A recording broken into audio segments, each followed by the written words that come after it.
Whenever you guys are ready, I can give you guys a microphone check. Mic check, 1, 2, 3, 4, 5. What? All right, I got live view 3 up and running. No, underneath the papers that aren't. Got it? Okay, cool. Mic check, 1, 2, 3, 4, 5, 6. 1, 2, 3, 4, 5, 6. Microphone check, 1, 2, 3, 4, 5. Everyone good on mic checks, white balances? Okay. Yeah, no worries.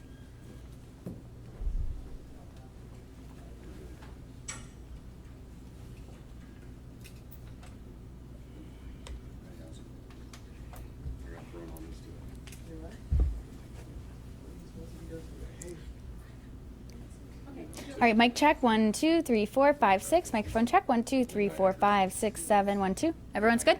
Okay.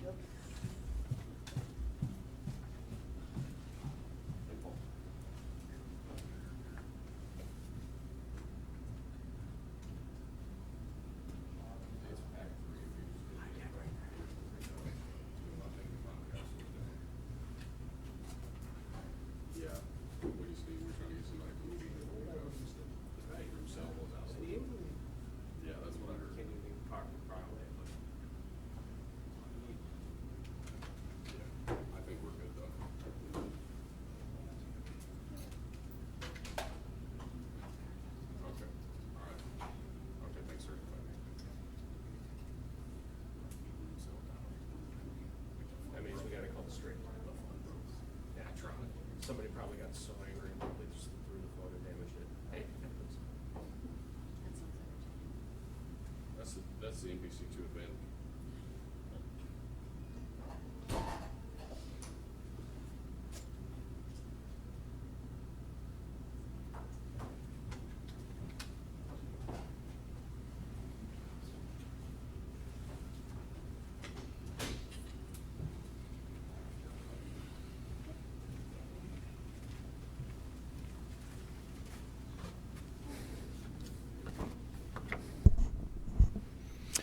Good morning. Thanks for being here. Sheriff Carmen Marcino. No stone left unturned. I say that often because that's how we operate. And on the evening of September 21st in Lehigh Acres, a charred body was located from our major crimes unit in the back of a vehicle. I will tell you that we're going to leave no stone unturned, as we do in every single investigation, and the victim's cause of death, after our detectives processed every single inch of that car, countless hours of investigation, was cause of death by gunshot wound. We learned the victim, Aldo Camillo, through Backpage, a known site. While many aspects of this case conspired with 42-year-old for prostitution, I will tell you we learned a lot about Elijah Moore advertising a 15-year-old for prostitution through Backpage. Human trafficking, unfortunately, is real, and in this county, we take it very, very seriously. During our investigation, we learned that an altercation between Jabari and Camillo stemmed from a posting which led to Camillo's death. Our detectives traveled across the country, leaving no stone unturned, and last Friday, we arrested Elijah for tracking and lewd and lascivious behavior. Moore and Elijah are no strangers to the law, both with extensive criminal history. They're monsters in my book. They abused a 15-year-old girl, taking her all over Florida, forcing her to have sex for money. In 2005, he was sentenced to prison in Michigan for sexual misconduct. These two are wastes of life. They steal oxygen from America, and they commit violent crimes, and it sickens me that they're out there. Our detectives did everything known to mankind to piece this case over years. And when we talk about a lost loved one, a lost family member, we talk about, in this case, human trafficking. That's someone's loved one. They're not a number. That's someone's parents, mom, dad, daughter, son. It's a human being. And the most important part of this is for the people out there listening, the great residents of our county, people everywhere. Do not ignore red flags. If you see something, say it, make the call. If a person appears to be controlled, isn't allowed to talk, doesn't have any belongings, these are called red flags. Please call us. Call or text the National Human Hotline. We want to investigate every single call. And over the past years, we've had about 15 different times where we have investigated thoroughly every single type of case. These cases are very difficult to identify. They're very difficult to investigate because first of all, it could lead to out-of-the-state investigations. But the most important part is that we don't ignore the red flags. When you call or text or bring forth information, you save lives. Our great state attorney, Amira Fox, and I work in sync as one cohesive team. And her team of prosecutors do an amazing, amazing job to keep criminals and violent criminals off the streets. Together, we will ensure that Moore and Jahari get everything they can coming to them.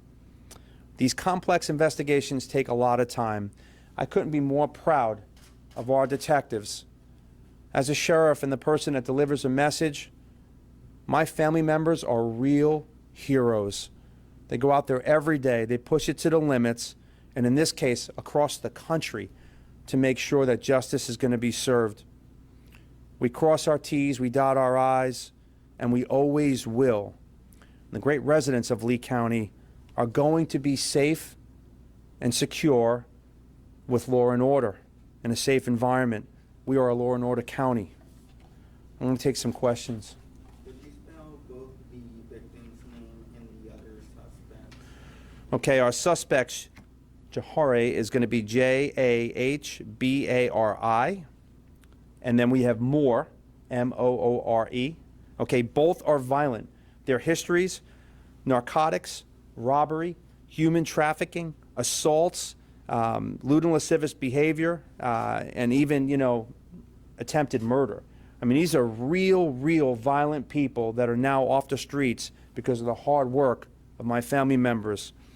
And I will tell you that see something, say something is so important to us.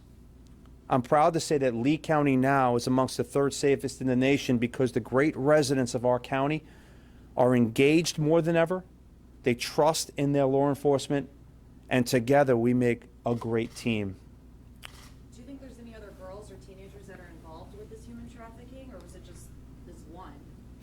So in this case, look, human trafficking, and when people think of human trafficking, it's not just a girl being trafficked for sex, which is horrible. It's also a person that is basically almost a slave. They're brought here, they work for very little money, their rent is high, they can never get ahead to the point that they can be independent. There's so many different ways to look at human trafficking. I will tell you, last year, okay, and since 2020, we've had 15 cases where people have called information in and we have investigated the potential for human trafficking. I'm proud to tell you that none of those cases have come together to be human trafficking. So it's a big topic, it's a national topic, but in Lee County, we take everything very, very seriously. And the second we get any information, we're not going to wait 1 second. Our detective's going to hit the ground sprinting. We're going to be transparent. We're going to investigate thoroughly. And what our findings are is what they are. So these are very difficult cases, to not only just get the information, but then to follow up on, because again, it goes across the states. With his picture out, are you asking tonight if anybody has been approached by him or messaged online or anything to come forward, you guys? Anytime we release this information, and which we always do, we hope that people call in information if they know more about something. This is still an active investigation. Down the road, we could have more arrests. We are always going to be fact-finding, immediate, and transparent. And as we get that information, but right now, this case, we're in a very good place because of the heroes that stand next to me. Sir? Yeah, Sheriff, when you talk about Jahari and Moore, a couple of months separate the kind of the findings here. Do you think, you just made that comment, do you think that there is, are you leaning one way or the other? Do you think they were working with someone else too? Is there, you said arrest, what do you mean by that? Because of the length of time in this investigation, and because of the amount of details in this investigation, and it being currently open, right? I'm not going to say that there's no chance of more arrests. But I will tell you that we review information immediately. They worked around the clock, and anything or any person that is identified that committed a crime, we will charge to the fullest extent of the law. We're not playing games. We're not going to accept this type of behavior. We have to protect those that one can't protect themselves. I mean, that's children, elderly, all these types of crimes, human trafficking. Zero tolerance. We're going to clean house. You know, my thoughts and prayers are with the family members of those that are victims. You know, it's very, very unfortunate, and we have to help them. So what do we do on our end? It's not just the reactive side. Now, when we have victims, unfortunately, of human trafficking or any type of sexual type assaults, you know, we have, first of all, mental health counselors, and we outreach and outsource with our partners to make sure that they're not just a number here. We try to help them the best we can, so after a traumatic incident, they can move forward and be the best they can be. So it's not just a case number or a loved one. It's not just this investigation or an arrest. It's helping those after they go through an unfortunate situation to make them have the best opportunity at life they can have.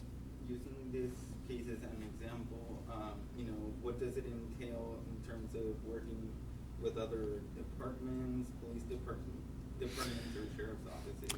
One thing about us in Southwest Florida, and at every level, look, we have an amazing governor, Ron DeSantis, our county managers, there's 67 constitutional sheriffs in the state of Florida.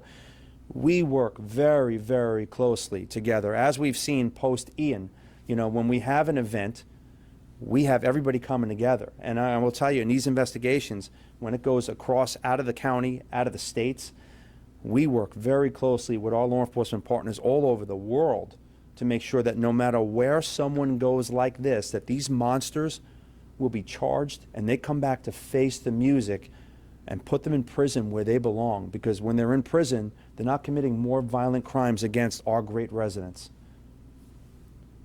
Is Jabari connected to the murder of the man who's found in the car? Again, is Jabari connected? I'm going to tell you that it's an open investigation. We leave no stone unturned. We get information all the time. Our detectives are constantly crossing the T's and dotting the I's.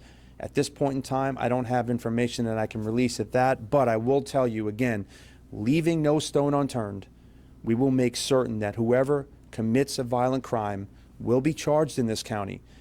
We have a law and order county, and if you try to commit a crime, a violent crime in this county, we sit in a real-time intelligence center that's filled with detectives and analysts. We have technology that is second to none. You commit a violent crime in this county, we will hunt you down, we are going to find you, and you will be charged to the fullest extent of the law. And I'm very, very firm on that. Zero tolerance, and also our relationship with our great state attorney, Amira Fox, we are a partnership. We will see that arrest all the way through. We're very blessed. Any other questions? Thank you, Sheriff. Thank you.